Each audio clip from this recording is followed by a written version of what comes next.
नीतीश कुमार चाहते तो पल में उसको खत्म कर सकते थे, लेकिन अपनी तौहीनी पसंद कर रहे हैं, लेकिन अपनी मित्रता छोड़ना नहीं चाहते। इसलिए कि अल्पमत मेरा के भी अपनी सरकार चलाना चाहते हैं। मैं बताना चाहता हूं, वो एविडेंस मिटाओ मुख्यमंत्री मोदी जी। ये महसूस कीजिए कि आप विदेशों में जाते हैं, भगवान बुद्ध का नाम लेते हैं, बहुत देश से आने की बात करते हैं, और जो आए हुए अतिथि हैं उनको भगवान बुद्ध की मूर्ति देकर श्रद्धा अर्पित करते हैं। बात की है प्रधानमंत्री जी कि आपके द्वारा भेजे गए राज्यपाल भूत बने हुए हैं और आपके इशारे पर चलते हैं कि अब तो मुख्यमंत्री जी भी आरएसएस के कब्जे में हैं, और आरएसएस जो कहता है वही मुख्यमंत्री भी करते हैं, क्योंकि वृद्ध हो गए हैं। शासन और जो मैनेजमेंट कमेटी है दोनों मिलकर के लूटा है। तो ऐसे लूट से हम बचाना चाहते हैं महाबोधि महाविहार को। और ये एक्ट बिहार में लागू है और खासकर बुद्ध गया में लागू है, जहां न तो कोई डीएम क्रिश्चियन जा सकता है, ना कोई डीएम मुस्लिम जा सकता है, यानी धर्मनिरपेक्षता की खिल्ली उड़ाई जा रही है। आईएएस आईपीएस जो कितने दिमाग खपाने के बाद उसे पास करता है, लेकिन वह बोध गया नहीं जा सकता है, मगध की धरती पर नहीं जा सकता है। अफसोस इस बात की है। और वहाँ की सरकार जो सामाजिक समन्वय के रूप में जानी जाती है, नीतीश कुमार एक इंजीनियर हैं, लेकिन उस इंजीनियर को भी दिमाग में ये बातें नहीं आती कि लोग इस एक्ट के बारे में सवाल उठा रहे हैं और मैं इस एक्ट को बरकरार रखे हुए हूँ। मेरे मित्रों, जो एक्ट लागू है, नीतीश कुमार चाहते तो पल में उसको खत्म कर सकते थे, लेकिन अपनी तौहीनी पसंद कर रहे हैं, लेकिन अपनी मित्रता छोड़ना नहीं चाहते। इसलिए कि अल्पमत मेरा के भी अपनी सरकार चलाना चाहते हैं। व्यवस्था ऐसी है, व्यवस्था ऐसी है। मैं बताना चाहता हूँ, वो एविडेंस मिटाओ मुख्यमंत्री हैं। जब बुद्ध गया महाबोधि महाविहार का महाबोधि वृक्ष की टहनी काटी जाती है, अमेरिका में बेची जाती है, उसके सौदे का विधिवत कैसेट मुख्यमंत्री जी के पास पहुंचाया जाता है, लेकिन उसे भी वो तिलांजलि दे देते हैं और आ करके महाबोधि महाविहार की कटी हुई टहनी को वो कहते हैं कि सूखी टहनी को काटी गई। लेकिन वो सूखी टहनी भी कहाँ थी, कहाँ रखी हुई थी, इसका पता भी नहीं कर पाए। सीधे ये कह करके अपने को किनारे कर लिया कि एक टहनी सूखी थी, इसे काट डाली गई। तो मेरे मित्रों, ऐसे व्यवसायी भी वहाँ पर बुद्ध गया महाबोधि महाविहार में प्रवेश लिए हुए सेक्रेटरी होते हैं और अध्यक्ष होते हैं। मेरे मित्रों, आपने देखा बुद्ध पूर्णिमा के दिन केंद्र सरकार द्वारा भेजे गए राज्यपाल, मैं नहीं समझता हूँ कि कोई मुस्लिम हिंदू धर्म के देवी देवता को कोई पूजा करता होगा, लेकिन इस शख्स को, इस राज्यपाल को, सभी वीआईपी को पूरब के दरवाजे से यानी मेन दरवाजे से ले आया जाता है और बोधि वृक्ष को नमन कराया जाता है, भगवान बुद्ध का दर्शन कराया जाता है। वहाँ पर विधिवत कार्यक्रम होते हैं, लेकिन इस राज्यपाल को पश्चिम के दरवाजे से ले जाया गया, चुपके से पश्चिम से ले जाया गया और महाबोधि मंदिर के अंदर ले जाकर पीठ पीछे भगवान बुद्ध को रखा गया और शिव के नाम पर उनसे पूजा कराई गई, शिवलिंग के नाम पर पूजा कराई गई। तो इस प्रकार से कानून की धज्जी उड़ाने वाला राज्यपाल और वहाँ पर उपस्थित एसपी, डीएसपी और डीएम उपस्थित होता हो और कानून की धज्जियाँ उड़ती हो। दुख इस बात की है, दुख इस बात की है प्रधानमंत्री जी कि आपके द्वारा भेजे गए राज्यपाल भूत बने हुए हैं और आपके इशारे पर चलते हैं। मुझे तो यह भी पता है कि अब तो मुख्यमंत्री जी भी आरएसएस के कब्जे में हैं और आरएसएस जो कहता है वही मुख्यमंत्री भी करते हैं, क्योंकि अब वो सठिया गए हैं, वृद्ध हो गए हैं। मेरे मित्रों, मैं साफ साफ कहना चाहता हूँ बोध गया के सवाल पर लड़ाइयाँ बहुत लड़ी गई। अनागित धर्मपाल जी ने लड़ाइयाँ लड़ी, उन्हें चोटिल होना पड़ा और तब एक कानून भी आपके सामने बीटीएमसी के रूप में लाया गया। क्यों लाया गया? उस समय कांग्रेस की सरकार थी और जो आज कांग्रेस की सरकार के बाद जितने मनुवादी विचारधारा के लोग हैं सभी भाजपा में चले गए हैं। उस समय वो कांग्रेस में थे और इसलिए उस एक्ट को बनाए रखा, अपनी दाल रोटी चलाता रहा। और आज भी जो महाबोधि बिहार में मुक्ति की सवाल है, वहाँ पर भी आरएसएस के ही गुंडे वहाँ पर मौजूद हैं। और बोध गया महाविहार के बगल में जो बौद्ध मठ है, उस मठ में वो आश्रय लिए हुए हैं। इतना मैं साफ शब्दों में बता देना चाहता हूँ।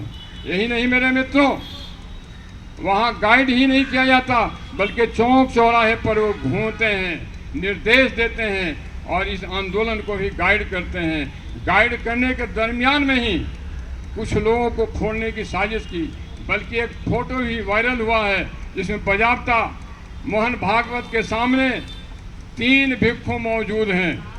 और 3 भिक्षु हैं जो एक यूपी के भी हैं, बिहार के भी 2, एक महिला और एक पुरुष भिक्षु है। तो इस प्रकार से तमाम आरएसएस के लोग वहाँ पर पंजे मार रहे हैं। इससे भी आपको सतर्क होना पड़ेगा। विनती कीजिए, लेकिन विनय के साथ विनती कितने बार करोगे? उनका उजागर भी करना होगा, उनकी कालमा को सामने लाना भी होगा। और इनकी मंशा है कि सम्राट अशोक के बनाए हुए 84,000 बौद्ध विहार को इन्होंने ले लिया है। तो एक बौद्ध विहार जो दुनिया के नज़रों में सामने है, भगवान बुद्ध की ज्ञानस्थली है, उसे भी अपने कब्जे में लेना चाहते हैं। और लेने का भरसक प्रयास इन्होंने बराबर किया है।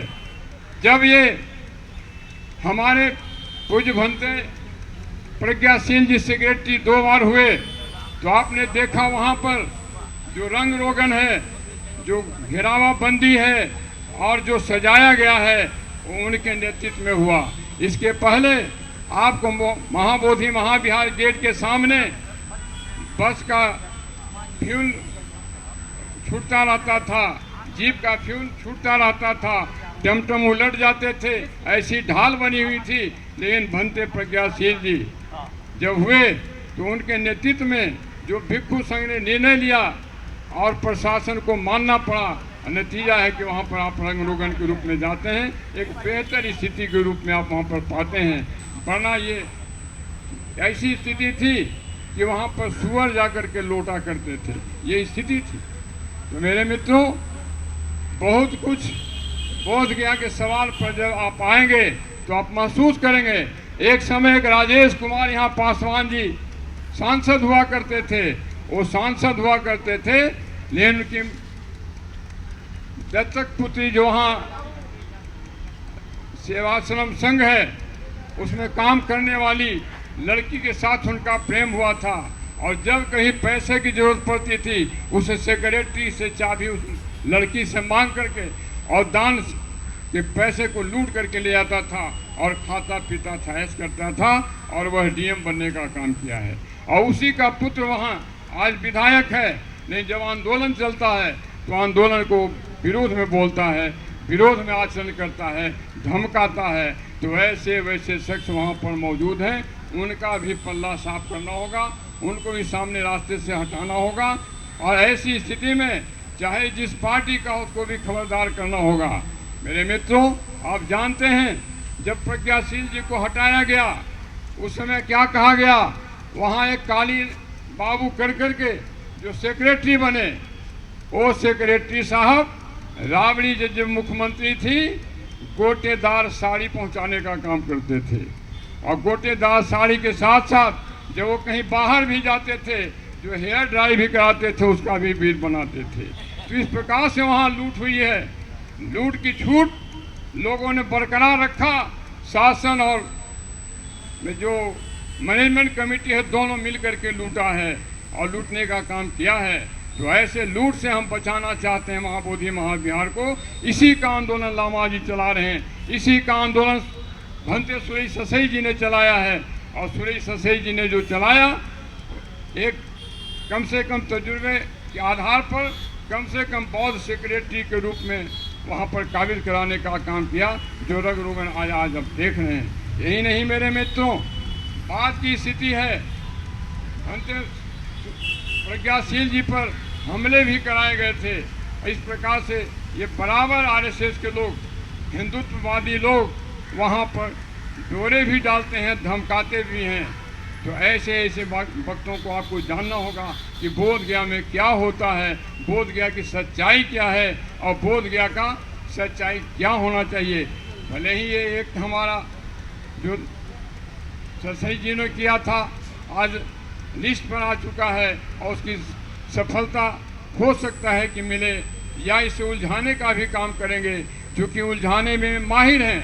संकिसा में केस मौर्य ने किया था, मौर्य के केस को दरकिनार कर दिया गया, मौर्य को धमकाया गया, मौर्य के अधिवक्ता को करोड़ों में खरीदा गया और एक नकली कुशवाहा जो मध्य प्रदेश की है, महिला है, जो एमएलए है, उसका आधार बना करके उसकी फैसला दिया जाता है कि मेरे बाप दादों ने वहाँ बनाया था, वहाँ ज़मीन मेरे बाप दादों की है। तो इस प्रकार से उलझाने में ये माहिर है, इससे भी आपको सतर्क होना पड़ेगा। हो सकता है किसी और को भी फिर खड़ी करे। इस प्रकार से आपको पूरी सतर्कता के साथ कानून की भी लड़ाई लड़नी होगी और रास्ते पर भी आपको दिखलाना होगा कि हम कानून के सहारे नहीं, जनता के सहारे भी हैं। और हमारी मांग है, बौद्धों की मांग है, जनता की मांग है, और भगवान बुद्ध को दुनिया के चाहने वाले लोग जो 70 देश हैं, उन तमाम देश के लोगों का निगाह यहाँ पर है। तो मोदी जी ये महसूस कीजिए कि आप विदेशों में जाते हैं, भगवान बुद्ध का नाम लेते हैं, बौद्ध देश से आने की बात करते हैं और जो आए हुए अतिथि हैं उनको भगवान बुद्ध की मूर्ति देकर श्रद्धा अर्पित करते हैं। लेकिन जब आप याद कीजिए, जब आप चाइना में गए थे, वहाँ भी मंदिर आप खोज रहे थे, लेकिन वहाँ भी चाइना में जब गए एक मंदिर दिखा हुआ मिला, तो अंदर में जब आप गए तो भगवान बुद्ध वहाँ भी दिखाई पड़े थे। याद कीजिए मोदी जी, दुनिया के लोग इस धरना को समर्थन कर रहे हैं। ब्रिटेन में, कंबोडिया में, थाईलैंड में, जापान में, यहाँ के लोग भी आंदोलन को शक्ति दे रहे हैं, इस आंदोलन को समर्थन कर रहे हैं। तो इस प्रकार से आप याद कीजिए मोदी जी, आप यदि इतिहास बनाना चाहते हो कि मैं इतिहास रचा हूँ और बेहतर इतिहास बनाना चाहते हो, तो नुक्ताचीनी से दूर हो और महाबोधि महाविहार को मुक्त करो, मुक्त करो, मुक्त करो। यही नहीं मेरे मित्रों, महाबोधि मुक्त करने का मोहन भागवत का मंशा आपके प्रति नहीं होगा। मोहन भागवत वो चाहता है, अंबेडकर साहब का देखते हैं कि मूर्तियां उखाड़ी जाती है, तो इस प्रकार से सम्राट अशोक का बनाया हुआ एक, अभी मैं पढ़ रहा था भोपाल में अशोक का गार्डन है, उस अशोक का गार्डन का नाम राम बाग कर दिया गया। तो इस प्रकार से कहीं न कहीं इनकी मंशा है कि जहाँ भी अशोक की दिखाई पड़े, या अंबेडकर साहब दिखाई पड़े, रैदास दिखाई पड़े, फूले दिखाई पड़े, पेरियार दिखाई पड़े, इनको किसी न किसी रूप में घेरे में लेकर कानून के शिकंजे में कसकर इसके जो है सो किनारे किया जाए। आपने देखा होगा पेरियार पर भी उंगली उठाई कि पेरियार ने जो ऐसा लिखा वो असंवैधानिक सा लग रहा है, लोगों को चोट पहुंच रही है। तो इस प्रकार से इनकी घटनाएं हैं। इसलिए खबरदार करना चाहता हूं मोदी जी, यदि सचमुच में देश का अच्छा शासक के रूप में जाना चाहते हो तो बोध गया को मुक्त करो। और आप जानते हो ईसाइयत कंट्री में तुम जाते हो, क्रिश्चियन कंट्री में जाते हो, तुम्हें उतनी इज्जत नहीं मिलती, शक की निगाह से देखते हैं, क्योंकि तुम ईसाइयों के खिलाफ मूवमेंट चलाते हो, तुम मुस्लिमों के खिलाफ ही मूवमेंट चलाते हो। लेकिन जब बौद्ध जगत में जाते हो तुम्हें इज्जत मिलती है, शांति मिलती है, और तो और बुलेट ट्रेन का भी तोहफा तुमको मिलता है, उसके इंजीनियर भी तुम्हारे पास आते हैं, और तो और जो तुम बनवाए हो सूरत में सरदार पटेल की मूर्ति, वह चाइना के मटेरियल से बन करके आता है। तो यदि चाहते हो सुख चैन, यदि चाहते हो दुनिया में नाम, तो भगवान बुद्ध को शिकंजे में जो रखे हुए हो उसको मुक्त करो, और तब तुम्हारा सही रूप में मोदी नाम होगा। वरना आप मोती चूर बन जाओगे, चूर चूर करके तुम्हारा इतिहास भी कचरा खाने में फेंक दिया जाएगा, क्योंकि तुम भगवान बुद्ध के विरोधी हो, तुम अशोक के विरोधी हो, तुम पेरियार के विरोधी हो, तमाम के विरोधी हो जो प्रगतिशील है, जो शूद्रों अति शूद्रों ओबीसी एसटी एससी का तुम विरोधी हो। इस रूप में कलंकित लेकर के कलंक का टीका लगा के मत जाओ। और साथ साथ मैं निवेदन करना चाहता हूं अपने मुख्यमंत्री, क्योंकि मैं बिहार से आता हूं, नीतीश कुमार जी से, जो बड़े अच्छे मुख्यमंत्री के रूप में आपके बीच में परोसा जाता है। आपने अभी सुना जो महिलाएं बोधगया से आई थी, जो डोभी की रहने वाली है, वहाँ की महिलाएं आपके सामने बताई कि वहाँ रास्ते नहीं है, विकलांग व्यक्ति था, वहाँ का रहने वाला है। और ये भी आप सुना अभी की तिथि में वहाँ ईंट के मकान नहीं है। तो सोचिए कि नीतीश कुमार जी का हवा केवल बांटा जाता है, लेकिन सच्चाई आपके सामने बयां हो गया कि वहाँ गलियाँ नहीं है, रोड नहीं है, नल की व्यवस्था नहीं है, ईंट के मकान नहीं है।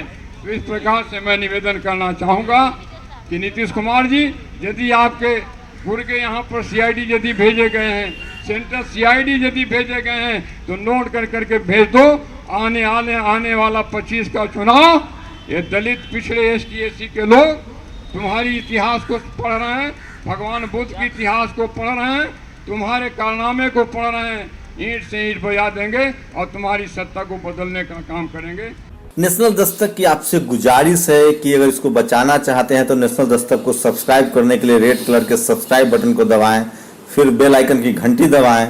नेशनल दस्तक को बचाने के लिए बहुत जरूरी है कि हर खबर को शेयर करें, लाइक करें, कमेंट जरूर करें।